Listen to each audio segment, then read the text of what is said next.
Hello, my name is Brenda. I'm here to present the findings of our studies where we assess the perceived long-term transfer of learning of obstetrics and gynecology residents who attended two different postpartum hemorrhage simulation trainings, one based on instructional design guidelines and the other on current best practices.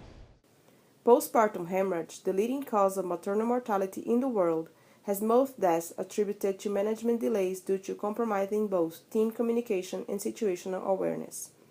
In attempt to extract this scenario, simulation training has been strongly recommended.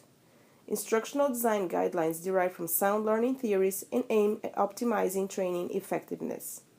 Effective simulation training should promote transfer of learning, which means trainees should be able to apply into their workplace the knowledge and skills acquired during training, preferably for a longer period of time than usually reported.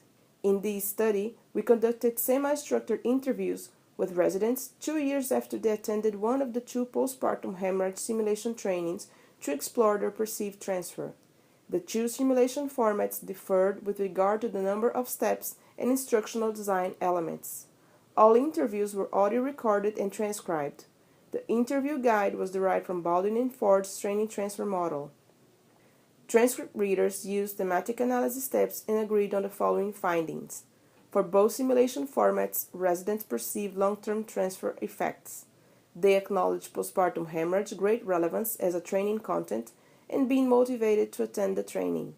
With regard to the instructional design elements, all the residents highlighted the following elements as contributing to their perceived transfer: the authenticity of the postpartum hemorrhage simulation scenarios, the feedback at the briefing, and a dual coding strategy. Residents from the instructional design-based simulation also highlighted the contribution of their multiple scenarios presented in an increasing complexity sequence.